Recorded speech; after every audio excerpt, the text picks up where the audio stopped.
Hola amigos de Amico, espero que estén muy bien y disfrutando de su semana. Deben saber que yo dirijo otro proyecto, que es una revista digital, y en esta revista tengo el placer de entrevistar a personas súper interesantes. Un claro ejemplo de esto es Fer, quien acaba de sacar un libro que se llama En la Madre, que habla de todo el proceso tras bambalinas de estar embarazada. La exigencia, las expectativas, el deber ser, toda esta clase de ideas que atacan a las madres y que en muchas ocasiones no se habla y se mantiene en silencio. Por eso fue que decidí compartirlo también con ustedes, porque habla de temas que hablamos aquí en Amico, del reconocimiento de las necesidades, pero sobre todo lo que me pareció más bonito de la introspección que hizo Fer es de este proceso de volver a construirte e incluso de sentirte extraña en casa a pesar de que se supone que es tu hogar. Espero que disfruten de la entrevista. A mí sinceramente me gustó mucho y siento que Fer aporta una gran voz a todo este mundo de la maternidad que creo que a pesar de hoy en día sigue siendo tan desconocido. Les mando un abrazo. Extraordinaria tarde, amigos de Sax. ¿Cómo están? Espero que estén disfrutando de una bella tarde. El día de hoy está conmigo Fernanda. Bienvenida, Sax. Fer, ¿cómo estás? Hola Ale, muy bien, gracias. Muy contenta de estar aquí con ustedes. Oye, Bueno, antes pues de meternos sin directo conmigo y con los demás que nos sí. ven.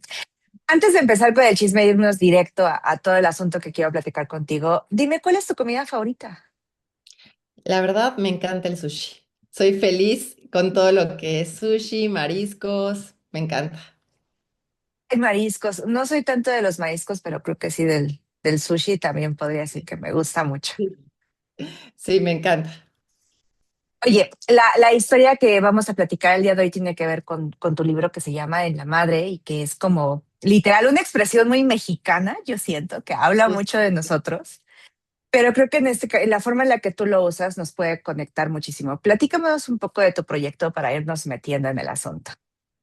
Bueno, pues justamente como dices, en la madre es esta expresión que muchas veces quienes somos mamás utilizamos cuando nos sentimos cansadas, hartas, emocionadas, sorprendidas. Y justamente el libro juega, o el título juega con esa doble lectura de lo coloquial y lo profundo, de todo esto directo, incómodo, que a veces pasamos cuando somos mamás, ¿no? El libro traté de que fuera lo más honesto, profundo y frontal, para que las mujeres cuando dijeran en la madre pensaran en todo lo que abarca la maternidad y no solamente basarnos en la culpa o en pensamientos desde lo romántico o el deber ser que se nos enseñó de una buena madre. Claro, y justo creo que la frase que acabas de decir de una buena madre, porque al final, pues todos tenemos una madre, es un vínculo emocional que ha estado con nosotros durante muchos años, pero creo que tiene muy poco que empezamos a hablar realmente de lo que hay tras bambalina de este rol. ¿Cuál dirías tú que fue como ese aprendizaje cuando en la expectativa que tú tenías de cómo iba a ser mamá? Cuando realmente lo viviste, ¿qué fue lo que dijiste? A ver, un momento, esto no venía en el panfleto de instrucciones de ser madre. Una de las cosas que más me confrontaron es que ser mamá no siempre es eh, poder con todo de la forma pues que me lo habían inculcado, que eso tocó mucho en mí una sensación de ser una madre con mucho amor, pero insuficiente en el rol. Entonces, algo de lo que fui aprendiendo durante las dos maternidades, ¿no? En la primera fue esta cuestión de autoconocimiento, de saber que necesito pedir ayuda, que no siempre lo que siento tiene que reflejarse en un tono de felicidad, de poder, ¿no? Porque nos ponen esta capa de super mujer cuando nos convertimos en mamá. Y algo de lo que más nos choca es esta confrontación a la decepción de no poder llegar a esa meta. Y justamente también empecé a darme cuenta que opiniones que, pues sí, opiniones que querían darme las personas, no necesariamente en un mal sentido, pero tocaban fibras en mí que me remontaban a esos momentos donde no me sentía, pues, conectada conmigo, vuelvo a lo mismo en la suficiencia, me tocaba heridas que resonaban con mi propia infancia. Y ahí fue cuando dije, a ver, algo está pasando porque hay momentos que me siento triste, hay momentos que quisiera salir corriendo, hay momentos que no me siento que estoy dando lo máximo. Y en el momento que empezamos como bueno, que empecé a confrontarme con mis hijas, como de sentir que había algo malo en ellas porque no me hacían sentir una super mamá, fue cuando empecé a investigar. Digo, bueno, yo siempre les he platicado que entré en depresión y con mi terapeuta cuando me diagnostica depresión postparto, en mi segundo postparto, fue como este choque emocional de decir cómo una mujer que ama el rol materno y siempre soñó puede caer en una depresión. Y justamente investigando sobre todo este tema, me di cuenta que era mucho más allá de la parte emocional y el amor que sentimos por nuestros hijos, que hay cambios hormonales, cambios fisiológicos, conexión con nuestras heridas infantiles, traumas no resueltos. Hay muchas cosas que van alimentando nuestro rol materno y fue ahí cuando, pues, justamente gracias a esas confrontaciones que fui teniendo y aprendizajes, que al momento de sacarlo a la luz y verbalizarlo, pues muchas mamás estaban igual que yo y pues de ahí nace, primero que nada, la inspiración a la psicología perinatal y de ahí el libro. Maravilloso. Yo creo que lo más bello son veces voces que basan en aquello que han experimentado. Fer, como experta, dentro de los a veces debates que tengo familiares, siempre hay como este comentario de, pues las mamás siempre hemos sido mamás y es natural en nosotras porque somos mujer, porque es nuestra función. ¿Cuál es la parte que tú dirías que ha cambiado, que estas nuevas generaciones nos permitimos a lo mejor expresar esa clase de cosas, sentirnos más vulnerables, hablarlo, pero yo creo que sí ha existido un cambio social que nos permite abrirnos a ciertas voces que antes estaban totalmente prohibidas. Pero tú dirías realmente qué es lo que nos ha llevado como sociedad a sensibilizarnos un poco más y tener un poco más de valentía para hablar esto, que yo creo tú como experta me dirás si siempre lo hemos tenido, si todas las madres han vivido esto o es algo reciente. Mira, Ale, creo que obviamente cuando hablamos de temas y cambios hormonales y fisiológicos, podemos deducir que es algo que ha estado en la evolución, o sea, en el desarrollo materno, pues en todas las mujeres que se han convertido en mamás. Y por La ser forma fisiológico, ¿no? Ajá, sí. Justamente cuando hablamos de esta parte de apertura social, creo que empieza toda esta etapa de confrontación, porque empieza a haber esta evolución en la mujer que se convierte en mamá, que ya no solo quiere ser mamá, que se da cuenta que tiene otros sueños, ganas de salir adelante, de generar sus propios ingresos, de luchar por lo que quiere, no necesariamente en el ámbito económico, sino estas mujeres que empiezan a permitirse verbalizar lo que van sintiendo. Entonces, creo que no es que ahora, porque de repente decimos, es que ahora las mamás todas tienen depresión o ansiedad y antes no se veía eso. Creo que le estamos poniendo nombre a esta estructura tan plana que muchas mujeres que se convertían en mamás antes vivían. Como se dice en inglés, estas emociones como plain, donde no tenían subidas y bajadas porque minimizaban todo lo que estaban sintiendo y muchas mamás aprendían a olvidarse de ellas para ser unas mejores madres. Pero lo que pasaba es que aunque amaban mucho a sus hijos, se maternaba con mucha desconexión, se maternaba con pues, las famosas nalgadas, regaños, gritos, y más allá de la nalgada por educar, sino se ha demostrado que eran estos mecanismos de defensa para poder salir del desequilibrio emocional que tenía mamá. O sea, como era la única herramienta con la que mamá podía darse ese tiempo libre y poder regresar a ella misma. Y bueno, pues regresando a la pregunta, creo que hoy podemos las mujeres saber que esto que estamos sintiendo no necesariamente viene de la maternidad, sino que es el cúmulo emocional y de situaciones que pues nos van enfrentando en diferentes circunstancias en la maternidad. ¿Respondí tu pregunta? Sí, por supuesto. Hay un gran proceso que vivimos los seres humanos detrás de la expectativa y yo creo que uno de los roles sociales que más expectativas tiene es el ser madre. ¿Cómo? Y que de ahí viene también la parte de la culpabilidad, ¿no? Yo como madre debería estar haciendo esto, debería estar haciendo aquello, cuando no me alcanza el tiempo para hacer todas las cosas que quiero, desarrollarme profesionalmente. ¿Qué dirías tú, cómo podrían las mujeres que están pensando en tener hijos o que ya tienen la soga al cuello, cómo gestionar toda esta parte de lo que es su expectativa, de lo que a lo mejor también es la exigencia social, porque también hay mucha presión en esta parte de tú no deberías, tú deberías, tú tendrías que sentirte así, pero la realidad, ¿cómo dirías que sería una, híjole, es que no es algo sencillo, pero ¿cómo podría alguien que esté en esa posición tratar de malabarear tantas bolas al mismo tiempo? ¿Y qué le recomendarías tú para hacer eso? Fíjate, cuando hablamos de este contexto en la psicología de la madre, creo que es muy importante permitirnos profundizar en conocer quiénes somos. Cuando yo platico con mis pacientes y generan mucha culpa por no hacer lo que deberían, y lo pongo entre comillas porque cada uno venimos de un sistema, aunque un sistema social parecido, ¿no? Sobre todo hablando de Latinoamérica, eh, cada una tenemos nuestras propias creencias que se nos fueron inculcando dentro de nuestro sistema familiar. Entonces, la culpa en sí es una emoción que vamos aprendiendo por sentirnos insuficientes a algo. La culpa materna es que lo que estoy haciendo no me está permitiendo generar un sentimiento de bienestar. Me estoy sintiendo inconforme, insatisfecha, insuficiente con lo que estoy haciendo para las personas que más amo, que son los hijos. El rol materno viene muy condicionado, como te decía hace ratito, en la buena madre. Las mujeres estamos condicionadas a ser mamás, pero a ser las mejores mamás. Por eso hay mucha competencia entre las mujeres cuando nos convertimos en mamás, porque buscamos alcanzar ese premio o ese ideal de la que ganó la mejor, lo que nos va a dar la suficiencia.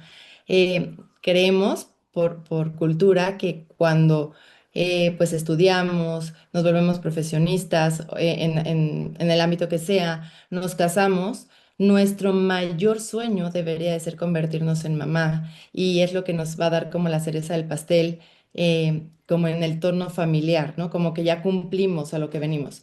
Entonces, al tener esa cerecita, pues buscamos justamente llegar ahí con un título de perfección, de suficiencia, de reconocimiento, de visualización, que muchas veces carecimos antes de ser mamás. Entonces, al momento de llegar a la maternidad y a veces confrontarnos con nuestras propias historias y no alcanzar ese reconocimiento constante o esa sensación de plenitud, porque pues se destapan miedos como el abandono, como el rechazo, etcétera.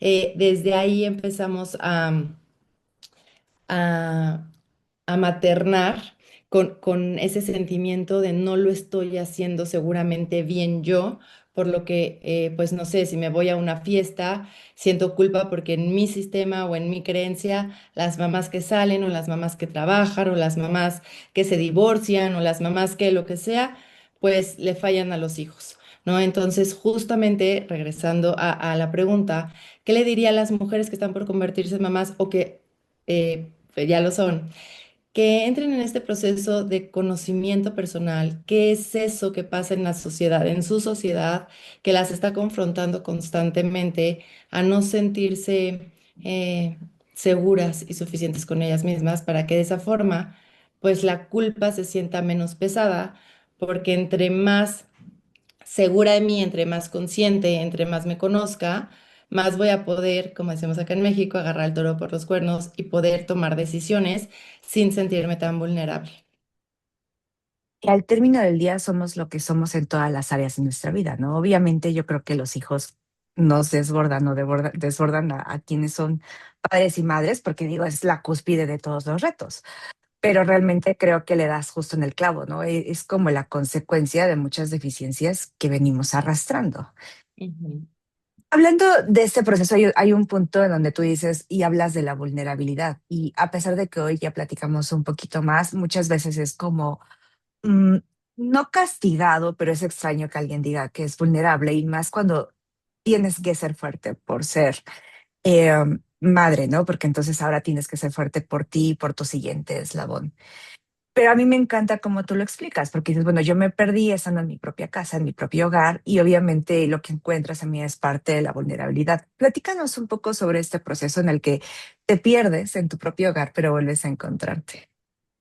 Eh, Justamente, Ale, lo que sucede es esta parte en la que, bueno, cuando nos vamos al inicio de la maternidad, nos vamos dando cuenta que producimos mayor cantidad de ciertas hormonas, nuestro cerebro se transforma, científicamente está comprobado, eh, generamos mayores y menores, vamos a ponerle conductas derivadas de pues un estado mayor de alerta, de menor o mayor producción de oxitocina, de pues todo este despertar de nuestras propias carencias y heridas que, como te decía, se nos va confrontando. Entonces, ¿qué pasa? Que cuando nos convertimos en mamás, ponemos como un freno a toda esa búsqueda de los sueños, planes, anhelos que veníamos trabajando, aunque la maternidad podía estar incluida ahí, como que no se, o sea, no se platica que ese freno no solamente es quedarte en tu casa a amamantar al bebé, sino es quedarte en tu casa, reconocer tu cuerpo, tus emociones, la forma de relacionarte con otras personas, el tener que frenar parte de tu sistema social, pues también muchas veces cuando estamos en cesárea, de nuestros movimientos, para que de esta forma podamos ir viendo crecer sanos y saludables a nuestros bebés, ¿no? Entonces, parte de esa pérdida de identidad o de perdernos en casa es que creemos que esa transformación o ese periodo de reconectar con nosotras, eh, como te lo digo, es como si en ese periodo de tiempo eh, nos desconectáramos totalmente de nosotras y conectar costará mucho trabajo, porque al volver a conectar necesitamos red de apoyo, sentirnos sostenidas, sentirnos apoyadas, no tener un estado de alerta al máximo.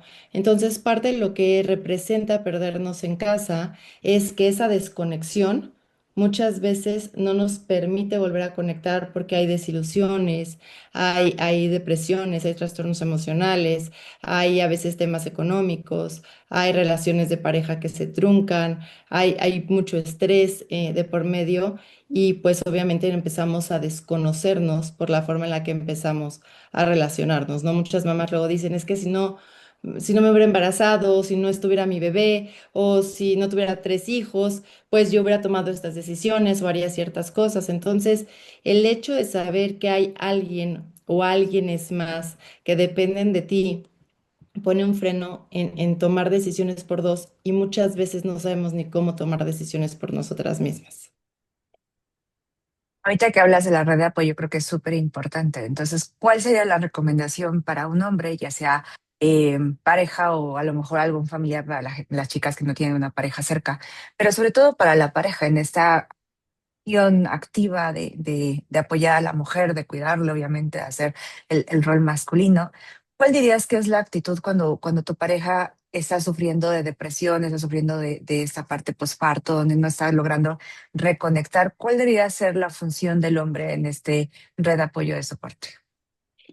Esta pregunta creo que es súper importante porque la mayoría de las veces al estar en un estado de tanta vulnerabilidad, eh, para quienes a lo mejor y no conecten con la palabra, es tocar esas emociones que nos hacen sentir pues a veces tristes, a veces enojadas, a veces eh, pues impacientes, todas estas emociones que normalmente no nos permitimos sentir por lo que podría ser exponerlas a una parte social. Entonces, cuando yo estoy en este posparto o en la maternidad, cuando alargo como todo este estado en el que no me vuelvo a sentir yo misma, eh, parte de lo que sucede es que la mamá se cierra.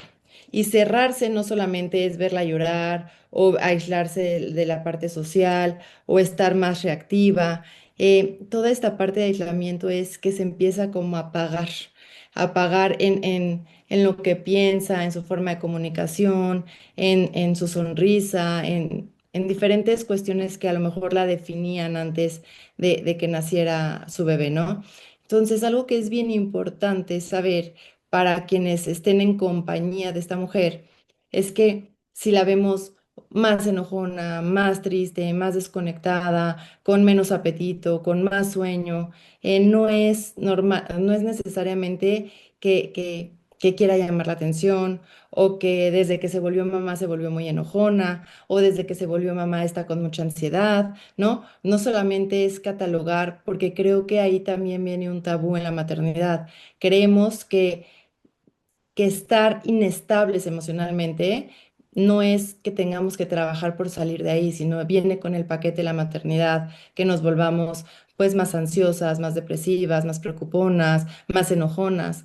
Entonces creo que es bien importante que toquemos base con todas las personas que están alrededor y que sepamos que esa mujer está teniendo cambios no solamente físicos, sino también hormonales, que a lo mejor no se han podido readaptar sus hormonas, que no sabe cómo salir de algún estado de alerta, por ejemplo, si tuvo mucha presión en el embarazo o un parto que generó cierto estrés o un bebé prematuro o situaciones que aunque ya estén bien, a lo mejor no, que luego pasa, es que ya está salió del hospital mi bebé, pero como ya está bien, ya todo tiene que estar bien. ¿Qué pasa con todas esas emociones y picos que una mamá se queda por dentro y nunca drenó? Entonces, si vemos a una mujer que está perdiendo su esencia, es importante acercarnos, decirles que ahí estamos, que pueden confiar en nosotros, que pueden, pues, respaldarse, a lo mejor y pedir ayuda profesional, ver de qué forma podemos estar con esa persona para que pueda ayudar a reencontrarse, ¿no? Ahorita que hablas de la situación de ayuda profesional, creo que eso es indispensable que lo retomemos, porque ya has mencionado que hay cambios que son fisiológicos, que no es que la mujer decida, hoy voy a estar de buenas. Hay Ujú. cosas que sí tienen que ver directamente con química cerebral, donde obviamente se altera la química que hay en el cerebro, la forma incluso de cómo reaccionas, cómo razonas, cómo interactúas con tu cuerpo. Entonces, ¿en qué momento tú sabes, o podría una mujer, tienes obviamente el parto, sabemos que hay cambios, pero en qué momento tú deberías detonar y decir, necesito la ayuda de alguien porque ya no estoy pudiendo regularme, porque estoy en este porcentaje de chicas que tuvieron alguna incidencia por alguna situación, como tú decías, traumática y que obviamente está fuera de balance? Y me gustaría a lo mejor también llevarlo a lo mejor una parte terrenal. ¿Qué porcentaje de las mujeres sufren depresión postparto? ¿Y en qué momento tú puedes decir, esto ya no es normal, necesito ayuda? Mira, el 80-90% de las mujeres que dan a luz viven lo que se llaman baby blues. ¿Ok? Los baby blues parecen momentos de depresión, pero únicamente duran un par de días después del parto. Pueden durar hasta máximo las 3 semanas, o sea, aparecer y desaparecer hasta las casi 3 semanas después. No son recurrentes, no van en aumento, solamente llegan estos destellos de sentimientos de mucha tristeza, mucha rabia, pero podemos salir de esas emociones rápido, aunque después volvamos a conectar durante ese periodo. La depresión postparto puede llegar a afectar a 4 de cada 12, o sea, quiere decir que es un número altísimo de mujeres que tienen estos desequilibrios emocionales y hormonales, porque aunque la ansiedad postparto em,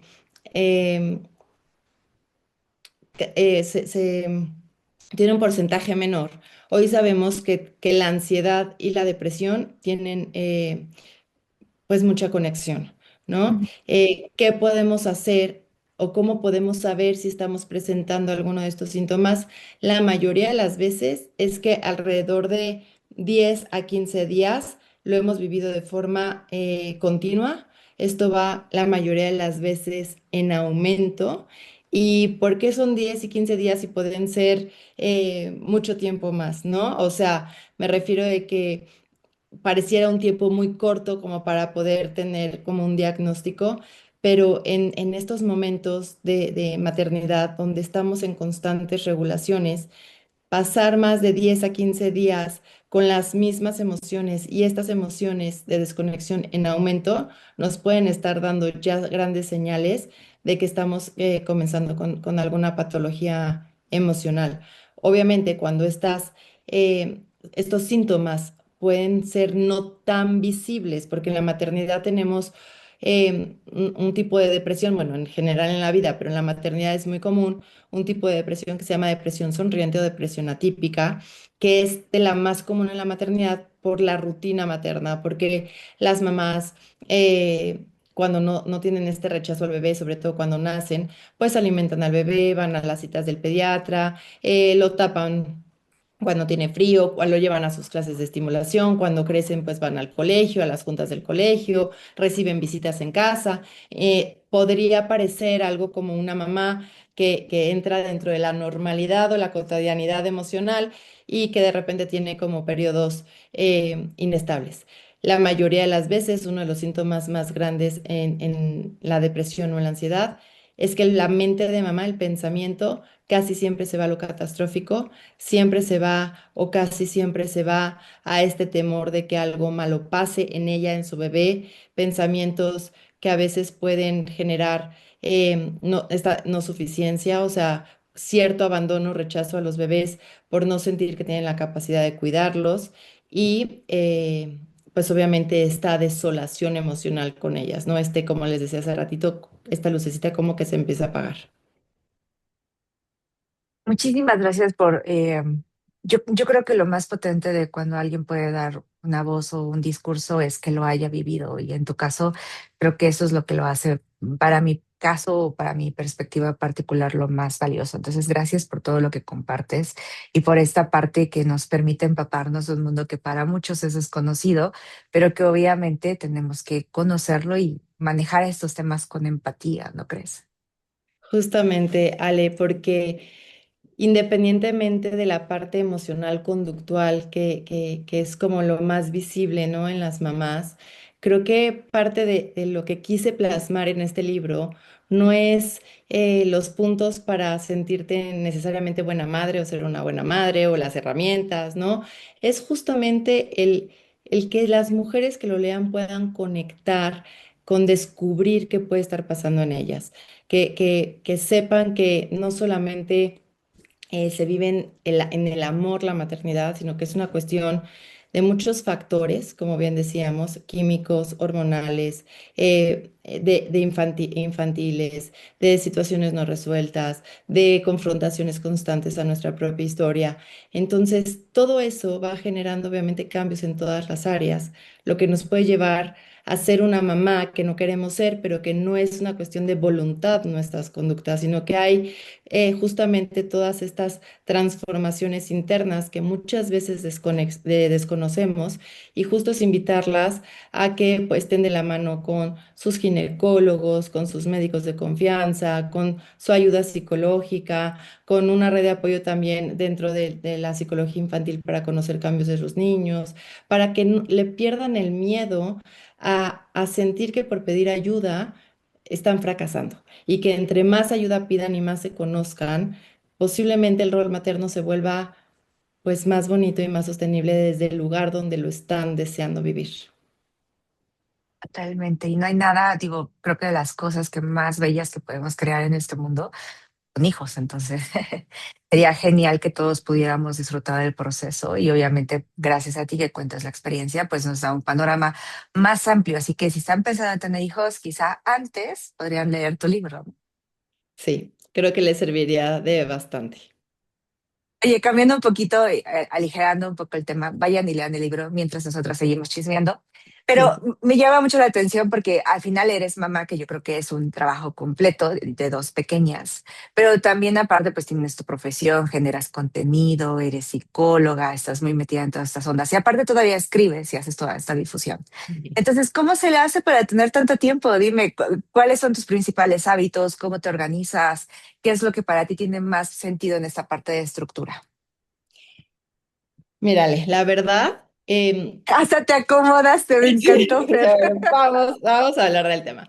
Fíjate, algo que me pasaba mucho antes era que cada nueva situación que tenía que hacer, o sea, llámese en la vida profesional, o hacer la comida, o pedirle a quien me ayuda de repente, no sé, que saque ciertas cosas, o ir por las niñas al colegio. Lo vivía desde esa Fer insatisfecha, desde esa Fer que tenía que hacer todo por, por, por cumplir nada más.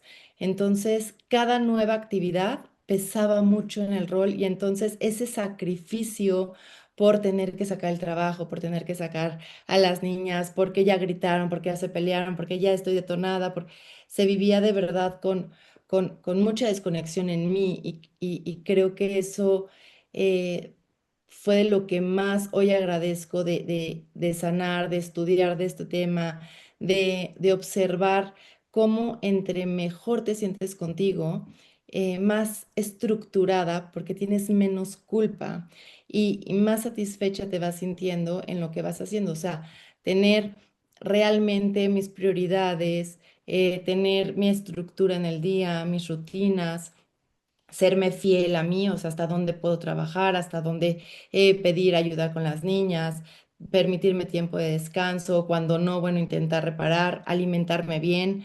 Algo que pasaba mucho era que por el miedo a lo mejor a subir de peso, no bajar los kilos del embarazo o las malas rutinas que tenía, pues no comía saludablemente, no me hidrataba, no tomaba mis suplementos.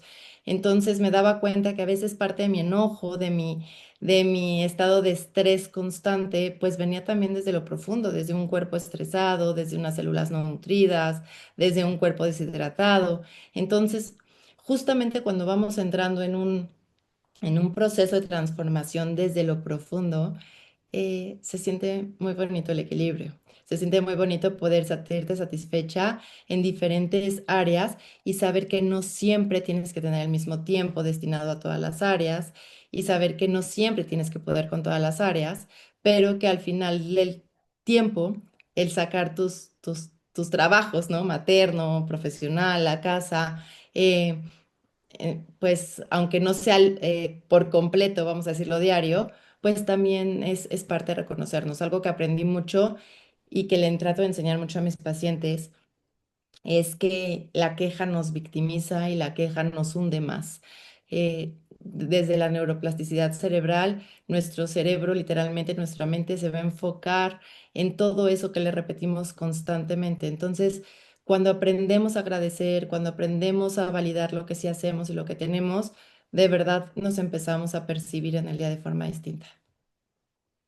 Totalmente. Y cuando uno se deja de exigir ser perfecto, las cosas fluyen mejor porque no tendríamos por qué ser perfectos. Ah, Justo, no existe. platícame. Y esas utopías del humano. Platícame cómo convences a la musa para que se quede contigo, le invitas sushi, le dices que después van a tomar vino tinto. ¿Cómo mantienes la creatividad abierta, sobre todo con dos pequeñas y todo lo que es, que me imagino que también ellas te mantienen muy despierta, pero cómo mantienes la creatividad abierta todo el tiempo para poder escribir y hacer todo lo que haces? No todo el tiempo está despierta. No Aunque todo le el tiempo ofreces está sushi. despierta. Sí. No todo el tiempo está despierta, hay veces que la mente me pide como un descanso, ¿no? Eh, Algo que sí me inspira mucho, sobre todo para las sesiones o para el contenido, o para inspirarme a mí también, ¿no? Porque de Claro. verdad yo muchas veces aprendo de las historias de mis pacientes para mi historia personal y para mi forma de vivir la maternidad. Eh, pues parte de lo que me inspira justamente es ver cómo hay una misma emoción o muchas mismas emociones en la maternidad, aunque vengan de historias tan distintas, ¿no? Cómo puede haber situaciones de abusos en la infancia, cómo puede haber situaciones de abandonos, cómo puede haber situaciones que aparentemente tienen una infancia con muchas cosas estables, como las comparaciones entre hermanos o en su propia historia, cuando hay, también se envuelven en alcoholismo, los papás, o sea, como diferentes historias, eh, aunque nos detonen en emociones parecidas, nos hacen percibirnos como mamás. Eso eso me inspira muchísimo porque se me hace inmensamente interesante ver cómo de verdad nuestra maternidad no empieza en el momento que nos da ese positivo, sino desde el día que nacimos, cómo fuimos percibidas ante nuestros padres, la historia que tuvimos. Entonces, todo eso, pues obviamente me sigue inspirando en querer estudiar más, aprender más, trabajarlo también en mí, con mis hijas, y pues así. Pero muchísimas gracias por todo lo que compartiste conmigo el día de hoy. Obviamente entiendo que el trabajo que tienes que hacer es complicado, pero creo que cuando se hace desde el amor, como tú lo haces, desde la vulnerabilidad, obviamente facilita todo el proceso de comunicación. Dime, ¿hay algo más que se quede en el tintero, algo más que quieras compartir con nosotros? Pues que vayan a leer el libro, que me cuenten de qué les pareció, en qué les sirvió, que no existe una maternidad perfecta, quiero que se lo lleven.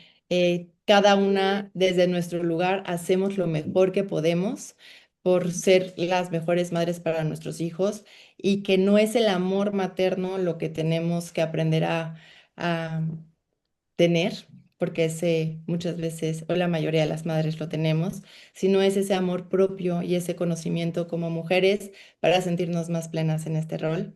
Y pues gracias a cada una de las personas que lo ha leído, a ti por este espacio y a la gente que pues le puede, bueno, que confía en todo lo que hago.